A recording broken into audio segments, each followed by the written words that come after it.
Hi, it's a pleasure to have you here. Subscribe to the channel and comment which city you're watching from so I can see how far my story has reached. The phone slipped from my hand the moment I heard the nurse say, "He's going to be okay."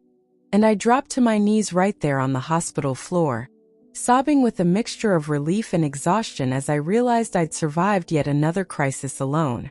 For 28 years, I'd worked double shifts, cleaning houses by day and waiting tables by night, just to make sure Daniel never felt the absence of a father who walked out before his first birthday. I didn't buy new clothes, I skipped meals, I even sold my wedding ring once to cover a dentist bill, but I never let him see me falter. Every scraped knee, every parent-teacher conference, every Christmas I made happen with dollar store toys. I did it all with one goal: to give my son a life untouched by the weight I carried. And in that sterile hallway under flickering fluorescent lights, as machines beeped behind a closed door, I knew I had traded my youth, my sleep, and my dreams for him. I remember his tiny hand clutching mine on his first day of school, the way his eyes scanned the classroom, nervous but brave, and how I smiled, even with a stomach full of unpaid bills and shoes 2 years too old. I was there for every spelling bee, every scraped knee, every time he fell and looked to me for reassurance. I worked myself raw, sometimes sleeping 2 hours a night, but his laugh made it all worth it. When he got accepted to college on scholarship, I screamed so loud the neighbors came knocking, and I cried through his entire graduation ceremony. He was my purpose, my pride, the reason I fought through every hardship. I never resented the sacrifices. I wore them like medals no one could see. And every time someone told me I'd raised a fine young man, my heart swelled as if the world had finally noticed the fire I walked through for him. When I retired at 68, I thought the hardest parts were finally behind me. No more rushing to catch buses in the dark. No more aching feet or nodding off during lunch breaks. I imagined quiet mornings with coffee and the newspaper, maybe planting a rose garden or finally seeing the Grand Canyon. I had just enough saved to live simply but comfortably, and that was enough. I signed up for a Tai Chi class at the community center and even looked into a senior travel group. For the first time in decades, I wasn't responsible for anyone but myself, and the freedom felt like warm sunlight after a lifetime of winter. I'd given my son everything, now finally I wanted a little something for me. It started small. Daniel dropping by more often, bringing takeout or offering to help with groceries, saying things like, "You shouldn't worry about anything anymore." I assumed he was just being kind, maybe grateful now that he had his own family and career. But then he started asking about my bills, my bank accounts, how I was handling things. He'd make jokes about how complicated retirement benefits were and how seniors often got scammed. The warmth in his visits shifted slowly, subtly. More questions, fewer smiles. It felt like something had changed in him, but I couldn't name it. I told myself he was just being a protective son because the alternative felt too painful to consider. One afternoon he showed up with a folder and said, "Mom, you shouldn't have to worry about paperwork at your age. Let me simplify this." He laid out a series of documents, highlighting places to sign, reassuring me they were just to help him handle deposits and calls from Social Security. I hesitated, my gut tightening, but he looked me straight in the eyes and said, "I just want to make your life easier. Trust me." He even joked that he was just finally stepping up after all I'd done for him.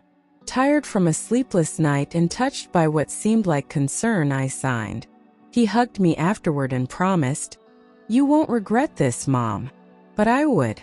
What I had signed, I later learned, was a durable power of attorney, a legal document giving Daniel full control over my finances. Not shared access, not limited help, full control. He could move money, sign in my name, even close accounts if he wanted, and I had given him that power with a single stroke of a pen. I didn't understand the implications at the time because he didn't explain them. And in that moment, all I saw was my son offering support, not setting a trap I couldn't see until it snapped shut around me. It wasn't immediate. Months passed before I noticed anything strange. I tried to log into my retirement account one morning to check the balance, but the password didn't work. I reset it only to find I was locked out entirely. I called the company, and after verifying my identity, they informed me that the account had been restructured under authorized direction. I didn't understand what direction. Whose authorization? The woman on the phone kept saying, "Your representative made the changes." I hung up with a sick feeling in my stomach and Daniel's voice echoing in my head. "Let me handle it." Weeks later, I checked my bank statements and saw that my monthly deposits, the ones I depended on to pay for groceries, utilities, medicine, weren't there anymore. Instead, small transfers would appear sporadically, just enough to cover basic bills, but never in my full account. Confused, I went to the bank, and after some resistance, a kind teller printed a breakdown for me. The money was going into a new account, one under Daniel's name. My hands shook as I realized what he had done. He hadn't helped me manage my finances. He had taken them. When I confronted him, he didn't deny it. He barely looked up from his phone and said, "Mom, I'm just helping you. You don't need to stress about bills anymore." I asked why he hadn't told me why he'd taken full control without asking. He shrugged and said, "You're not great with numbers. I figured this was safer." Safer for whom? I felt like a child in front of him, and he treated me like one too, brushing off my concerns, telling me to relax and let it go. But something inside me started to stir. Something cold and alert. He hadn't taken control for my sake. He had taken it for himself. The final blow came one evening after dinner, when I asked Daniel if I could withdraw a little extra for a trip I'd been planning. He stared at me blank-faced and then said, "You don't need anything, Mom, just a corner to die in." My mouth went dry and my heart stopped mid-beat. I laughed, thinking I'd misheard him, but he didn't flinch. His wife looked away. No one corrected him. I stood there frozen like a statue in my own kitchen, the floor beneath me splitting in two. That night, something died inside me, the illusion that I was still his mother in any meaningful way. After that night, everything shifted. Daniel moved into my house to help, bringing his wife and son without asking. They took the master bedroom and gave me the smallest one, claiming I needed less space. He called it efficiency, called it erasure. I had become a guest in my own home, tiptoeing around noise, asking for permission to cook in my own kitchen. I wasn't offered meals, I was assigned leftovers. And slowly, painfully, I realized I wasn't being cared for. I was being erased. Little by little, Daniel took control of every corner of my life, starting with the car keys. He said it was for safety, that I shouldn't be driving alone anymore, though I'd never had an accident. Then came the grocery lists where he crossed off items I'd bought for years, saying they were too expensive. He questioned my doctor appointments, asked to speak directly to the clinic, and insisted on reading my prescriptions. I wasn't allowed to pick what I ate, where I went, or how I spent my own time. My routines vanished, replaced with permission slips for basic needs. I didn't live. I waited to be allowed to exist. His wife started calling me dead weight, always under her breath but just loud enough for me to hear. My grandson, once my shadow, now stared past me like I wasn't in the room. The house grew colder, not from temperature, but from silence. No greetings, no kindness, just tension that made my chest ache.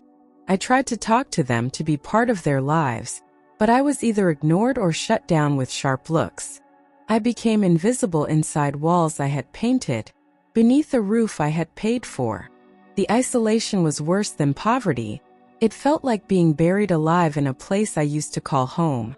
I wasn't a mother, a grandmother, or even a human being to them anymore. I was an inconvenience. One night in early December, I woke up shivering so hard my teeth clacked. I reached for the hallway thermostat, only to find it locked in a plastic case with a keyhole. I wrapped myself in 3 blankets and sat on the floor, stunned by the cruelty of it. The next morning, Daniel said casually, "We need to save money, you'll adjust." I wanted to scream to remind him that this was my house, my heating bill, my name on the deed. But I stayed silent, humiliated, afraid that even my voice would be taken next. The air wasn't the only thing frozen, so was my place in this family. On my 71st birthday, I waited all afternoon in the living room, wearing my best blouse, a small cake on the table, candles ready. I heard laughter and the front door opening, but no one came into the room. Then I saw through the window Daniel, his wife, and my grandson getting into the car, dressed up for dinner. I opened the door and asked, "Are we going somewhere?" His wife answered flatly, "It's just us tonight." And they drove away. I stood on the porch in the fading light, my hands trembling, the candles still unlit behind me. That moment wasn't sad, it was clarifying. That night I didn't eat the cake. I didn't light the candles.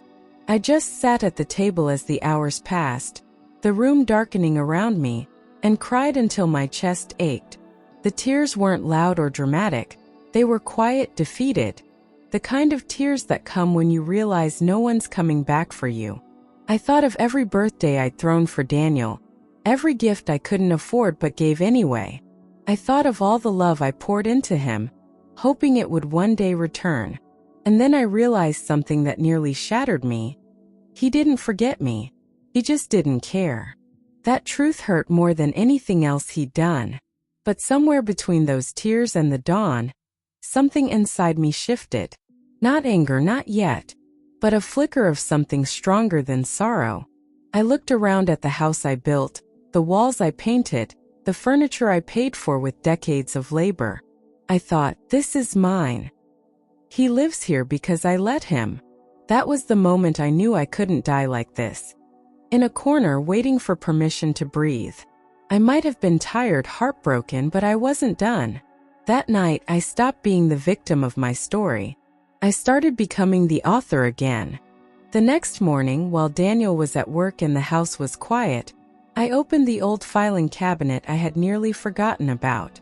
Inside were decades of tax returns, bank letters, and old receipts, most yellowed with age, others still crisp. I dug through them slowly, methodically, searching for any record of the documents I had signed that day he brought the folder. My hands trembled, but my eyes stayed sharp. I didn't know exactly what I was looking for, only that I'd know it when I saw it. Somewhere in this drawer was the truth, and I was ready to find it. Buried beneath a thick stack of mortgage letters, I found it.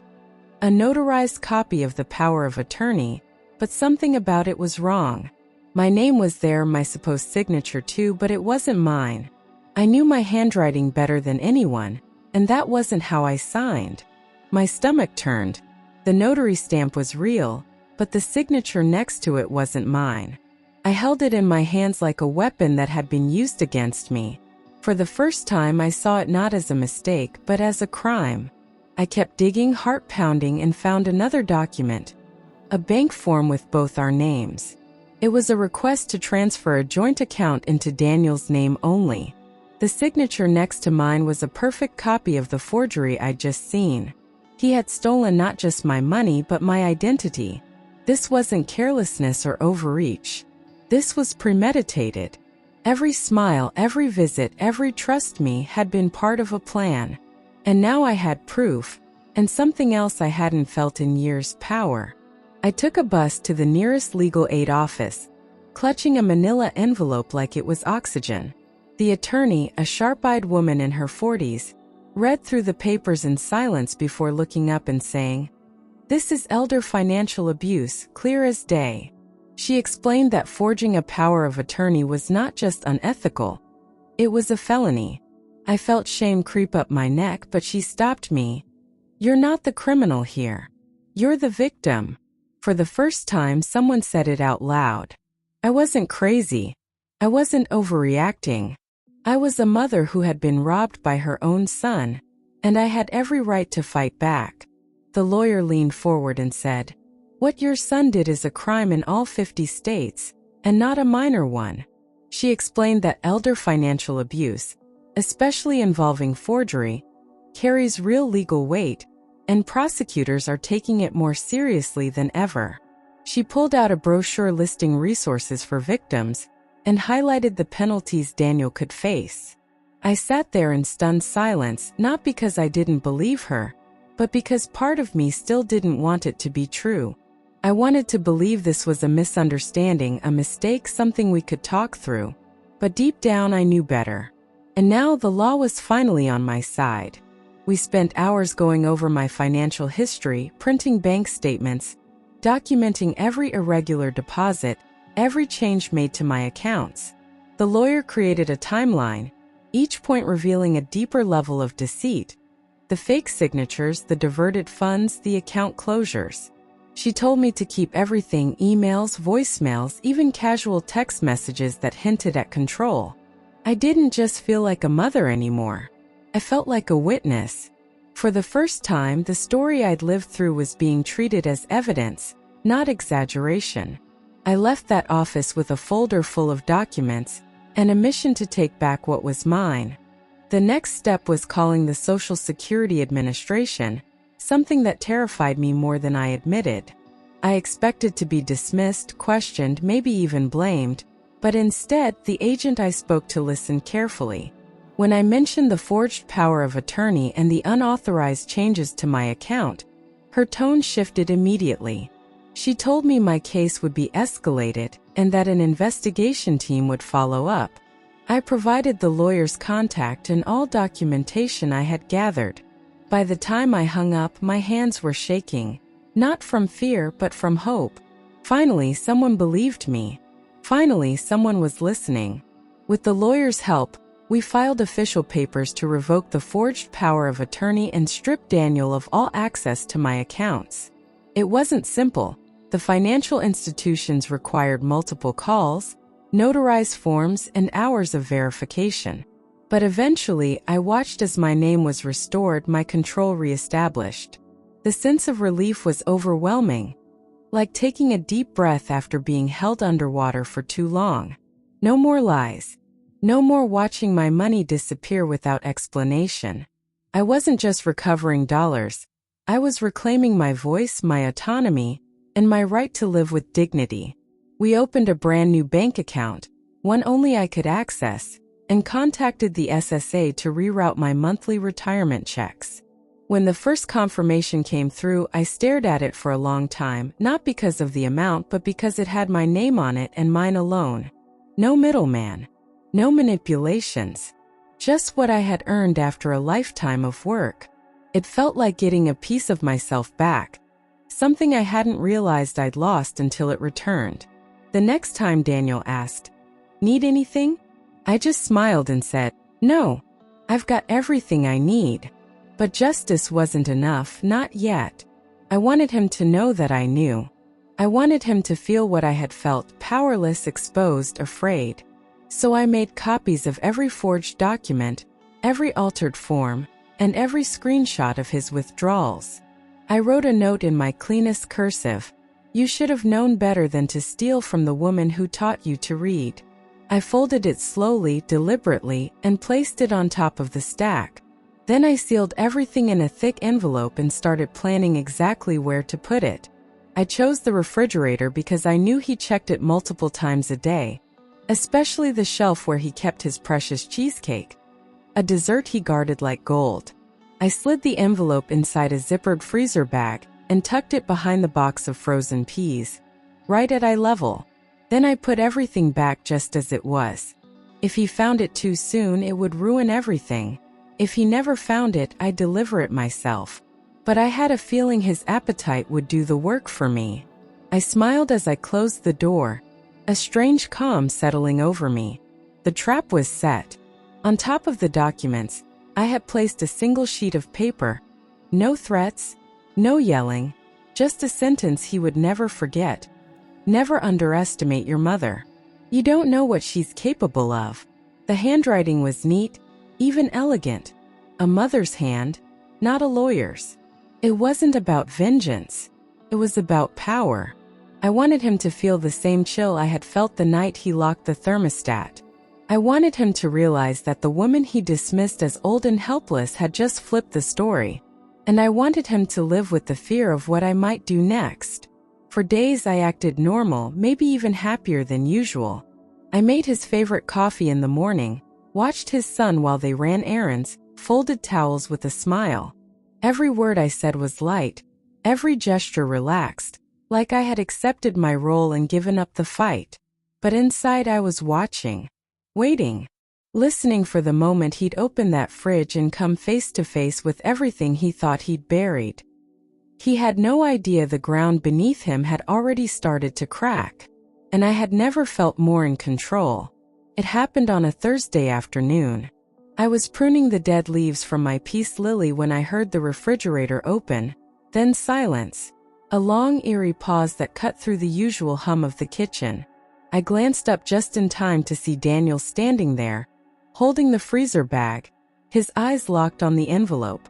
He pulled it out slowly, unzipped the plastic and opened it. His expression changed as he read the note. Confusion, then realization, then a flicker of fear. He looked around the room like the walls had betrayed him, and I just kept pruning one leaf at a time. Daniel stared at the papers like they were about to catch fire in his hands. He flipped through each page, his breathing shallow, his face turning paler with every signature he recognized, or rather, every signature he knew wasn't mine. He glanced toward me, then back to the envelope, then shoved everything back into the bag in a panic, as if hiding it could undo what it proved. I watched from the corner of my eye, calm as ever, letting the silence press in around him like a weight. His hands were shaking. He wasn't in control anymore, and he knew it.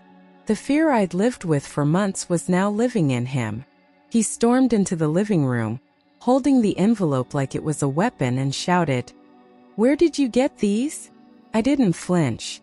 I looked him straight in the eye and said, "Right where you left them, in my life." He froze, caught off guard by the steadiness in my voice, the way I didn't tremble like I used to. "You went behind my back," he snapped, trying to regain dominance. "You stole from me," I replied. It wasn't a scream. It wasn't a breakdown. It was the truth, finally spoken, finally mine. And for the first time in years, he didn't have a single word to shut me down. Something changed in his expression, the arrogance drained, and what replaced it was something raw fear. Not fear of me, but fear of consequence. He realized in that moment that I wasn't bluffing, that the papers were real, the signatures damning, and the law wasn't on his side. His confidence had always come from believing I'd never fight back. But now he saw the truth. I was done being afraid, done being silent, done being used. His voice cracked when he said, "You're really going to do this?" And I just nodded because yes, I really was. His tone shifted quickly, from desperation to control, trying to twist the moment back in his favor. "If you go to the police, you'll ruin my life," he said, eyes narrowing. "I could lose my job, my house, my son." He was appealing to my guilt, my mother's heart, the part of me that had always protected him no matter what. But those words didn't land the same way anymore. I wasn't the same woman who signed that paper in blind trust. I looked at him and saw not my little boy, but a man who had chosen to betray me, and I wasn't going to protect him from the consequences of that choice. "I didn't ruin your life," I said, my voice quiet but steady. "You did that all by yourself." He opened his mouth to argue, but I raised my hand and stopped him. "You already ruined mine. This is just justice." The room fell silent, so thick with tension it was hard to breathe. For once, I wasn't pleading or begging. I was simply stating facts. I stood up, walked past him, and left him standing there with the truth pressed against his chest. He wasn't the victim. He was the thief, and I had finally stopped letting him steal from me. 2 weeks later, the knock came firm, official, no hesitation. I opened the door to find a woman in a blazer holding a badge from the Social Security Administration. She introduced herself as an investigator and asked to speak to both me and Daniel. I called him downstairs, and the moment he saw her, his face fell. She explained that my report had triggered a formal investigation into the unauthorized redirection of benefits and forged documentation. Daniel tried to play it cool, asking questions, pretending to be surprised, but the investigator was trained for this. She saw right through him. And for the first time, so did I. She handed Daniel a letter stating he was now officially under investigation for elder financial exploitation, a felony offense under federal and state law. He skimmed the letter, his hand shaking again, and asked, "Is this really necessary?" The investigator didn't blink. "Yes," she said firmly. "You need to retain legal counsel." He looked to me, hoping I'd step in, but I didn't say a word. I had nothing left to give. No more excuses, no more shields, no more motherly rescues. That letter was the start of his reckoning, and I wasn't going to get in the way. Within days, the consequences began to ripple. His personal bank accounts were temporarily frozen as the investigation moved forward. I overheard him on the phone with his bank, trying to explain the situation, his voice growing more frantic by the minute. "It's all a misunderstanding," he kept repeating, but the system wasn't buying it. His credit card stopped working. Automatic payments bounced. The financial fortress he had built using my name began to crumble, and he had no idea how to fix it. He thought he was invincible, but the law was finally catching up. With his accounts locked and bills piling up, the cracks became impossible to hide. Creditors started calling the house day and night, demanding payment on loans he never told me about. His wife found out everything and lost her mind. I heard them screaming behind closed doors, blame flying in every direction. She packed her bags and left 2 days later, taking their son with her. The silence that followed was deafening. Daniel tried to act like nothing had changed, but the house felt emptier than ever. For the first time, he was the one living in fear of what would happen next. The final step came quietly. With my lawyer's help, I filed a formal eviction notice, 30 days for him to leave my home. Legally, I had every right. Emotionally, it broke something inside me I didn't even know was still fragile. When he saw the paper taped to his bedroom door, he didn't shout or argue. He just stared at it. Maybe he thought I couldn't do it. Maybe he thought I'd back down. But this time, I didn't hesitate. I had fought too hard for my freedom to share my house with the man who tried to take it away. And now he had a deadline. A few days after the eviction notice, I received a call from the district attorney's office. They had reviewed the evidence provided by my lawyer and the SSA and were preparing formal charges. When the court papers arrived in the mail, I stared at them in silence, not with fear, but with a strange sense of closure. Daniel was to appear in court for 2 counts of elder financial abuse and 1 count of forgery. I never thought I'd see my son's name printed on a criminal summons, but there it was, black ink on white paper, undeniable. I wasn't just a victim anymore. I was a witness, and soon justice would have its day. On the morning of his arraignment, Daniel sat beside his lawyer in court, pale and stiff, eyes glued to the floor. I sat in the gallery, hands folded tightly in my lap, heart pounding but unshaken. The prosecutor read the charges aloud, each word hitting like a drumbeat. Financial exploitation, criminal forgery, theft by deception. He didn't look up once. The judge set a trial date and warned him of the penalties if convicted. There were no cameras, no drama, just a courtroom filled with consequences. He wasn't my little boy anymore. He was a defendant, and the law didn't care who he was to me. 2 days later, his mugshot appeared in the local paper, right under the headline, "Man accused of stealing from own mother." I stared at the photo, the slouched shoulders, the unshaven face, the blank expression that screamed shame. The neighbors saw it.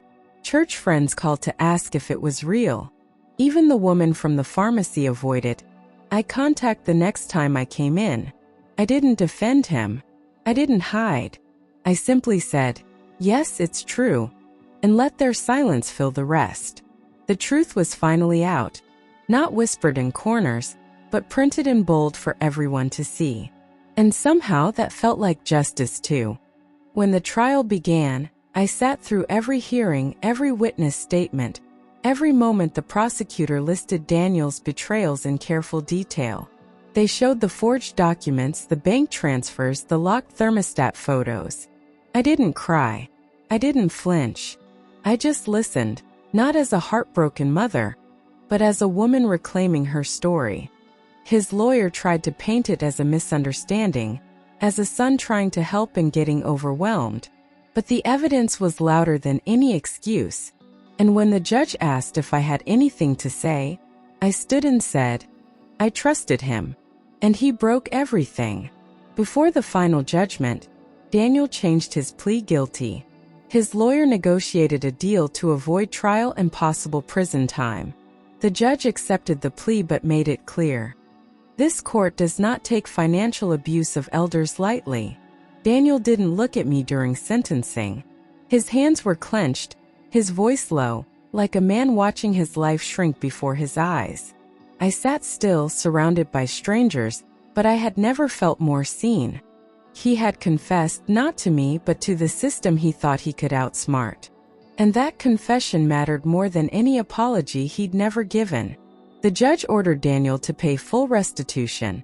Every cent he had stolen had to be returned, plus interest. He was also sentenced to 500 hours of community service at a local senior center, helping those he once saw as burdens. Maybe, the judge said, you'll learn something about dignity. Daniel nodded, hollow and pale. He was barred from managing anyone's finances ever again and placed on probation for 5 years. It wasn't prison, but it was accountability. And as he was escorted out of the courtroom, I exhaled, the kind of breath that only comes after surviving a storm. With his accounts frozen and legal fees mounting, Daniel lost his home to foreclosure within months. Credit cards defaulted. His professional license was suspended. He moved into a small apartment on the edge of town, far from the life he had once built off my trust. Word got around quickly. People distanced themselves. His wife filed for divorce, citing financial deception. I didn't rejoice in his downfall, but I didn't rescue him either. Actions have consequences, and for once he was forced to live with his. As the courtroom emptied after sentencing, Daniel turned around one last time and looked at me. His eyes were red, face hollowed out, a shadow of the man I once called my son.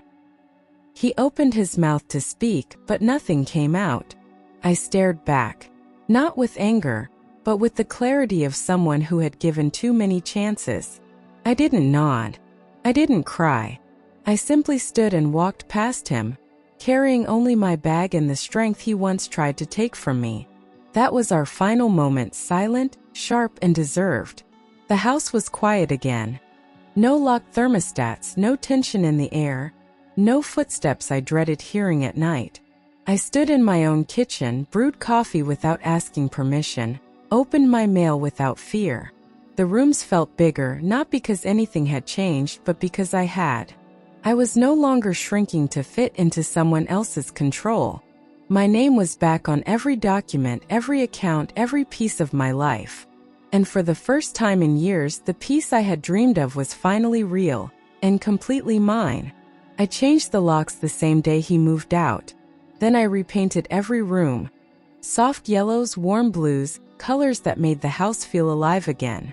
I donated the old furniture, replaced the heavy curtains with sheer ones that let the sunlight in.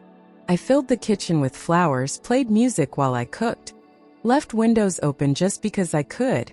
Every little thing felt like rebellion, not against him but against the silence, the fear, the years I had lost. This house was mine again. And so was I.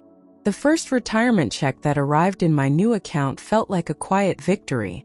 No interference, no delays, no shadow of someone else's name tied to it. Just mine. I logged in, saw the deposit, and cried softly at the kitchen table. Not out of desperation but out of relief. After everything I'd been through, this small routine moment was monumental.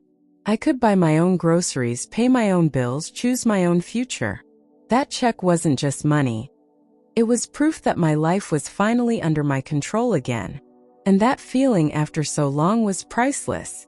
Months later, on a rainy Sunday afternoon, there was a knock at my door. I opened it and found Daniel standing there, soaked and holding a wrinkled envelope.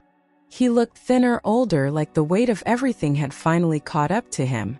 His eyes searched mine for permission to speak, but I said nothing, just waited.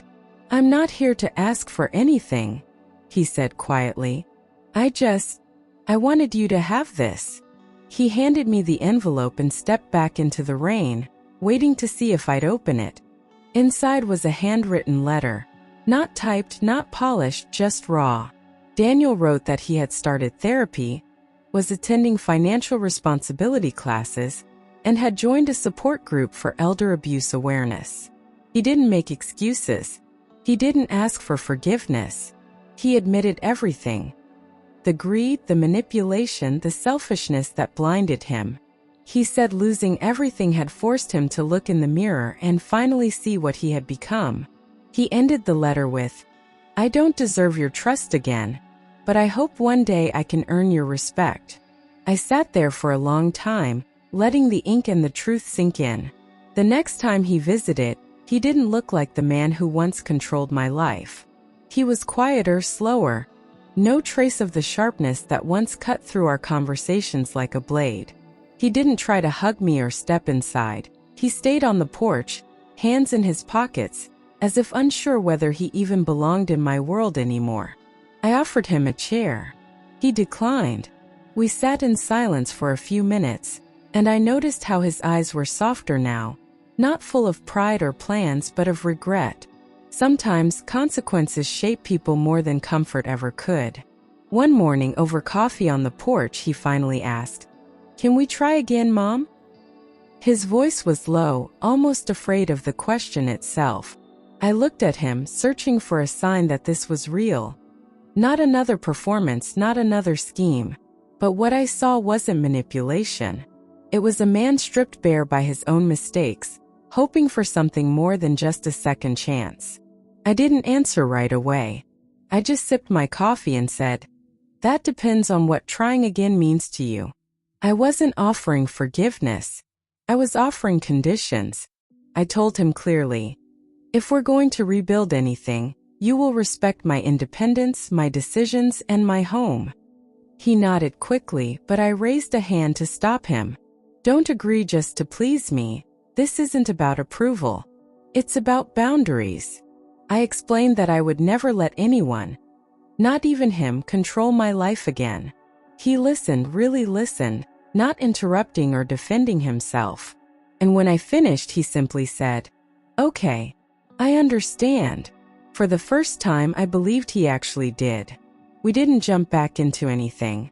There were no holidays together, no big reunions, just small steps, occasional phone calls, short porch visits, nothing more. I didn't trust him yet, and he didn't expect me to.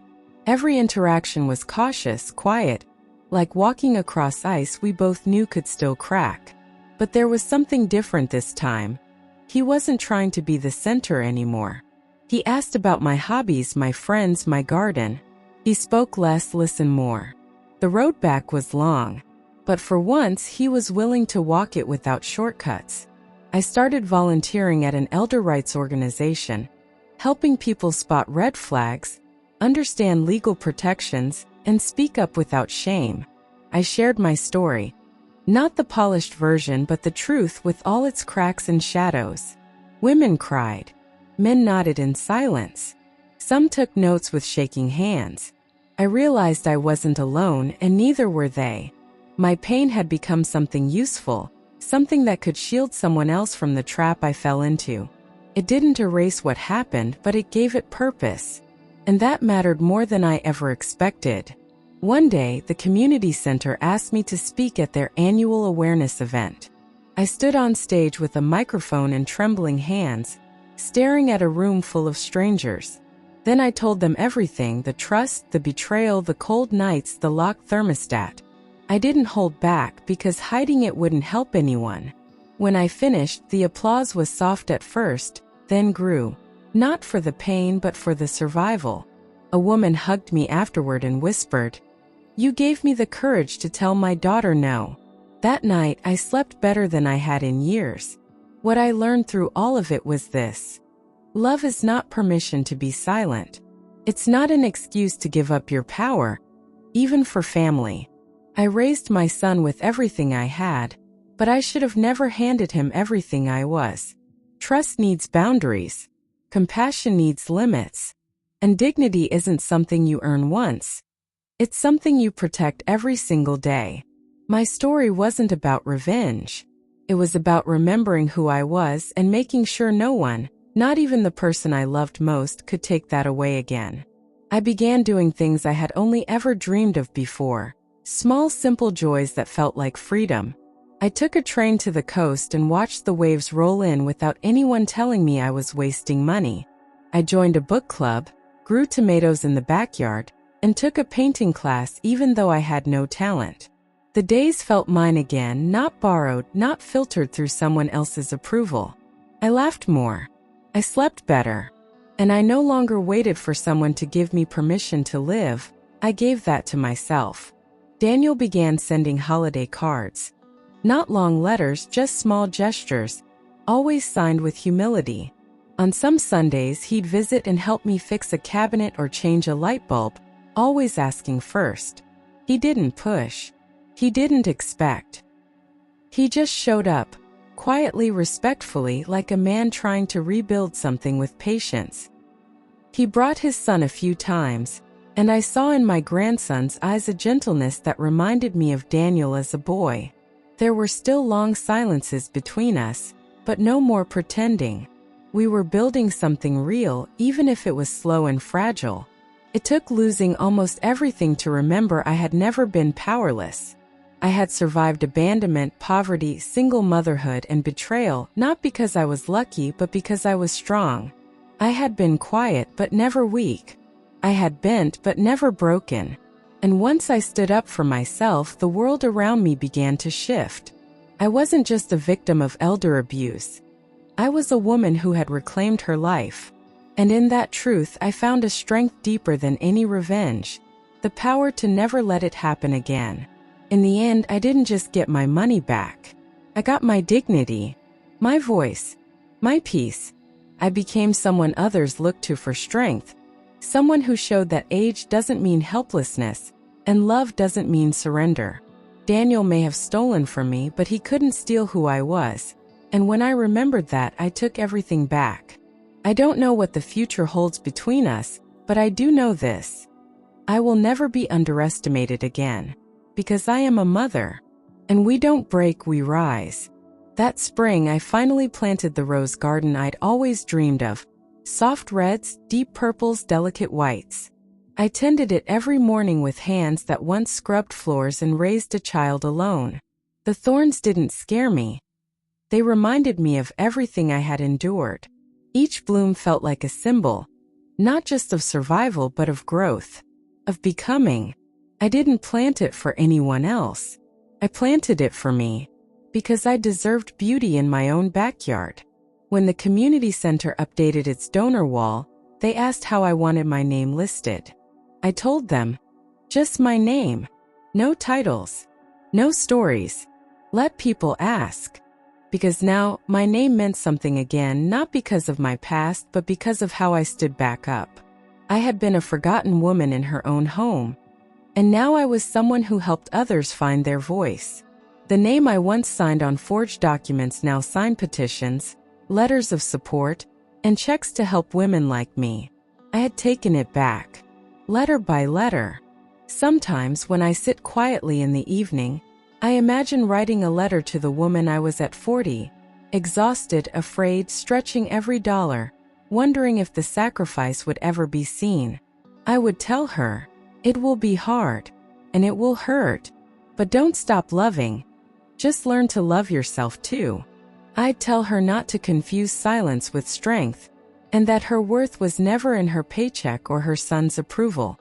She wouldn't believe me at first, but I think eventually she'd smile, and maybe she'd rest a little easier. Justice wasn't the courtroom or the sentence or the restitution. It was waking up and knowing I had choices again. It was hearing my own thoughts without doubt, spending money without fear, opening my door without dread. Justice was holding the line when it would have been easier to stay quiet. It was trusting the law, but even more, trusting myself. In the end, justice was simple. It was freedom wrapped in peace. People ask me now what I want to be remembered for. Not the case, not the scandal, not the courtroom headlines. I want to be remembered as the woman who stood up when it counted, who said no even when it hurt, who chose herself, finally. I want other women, other mothers, to know that it's never too late to rewrite the ending. My story could have ended with silence, but instead it ends with a voice, with a choice, and with a life I call my own.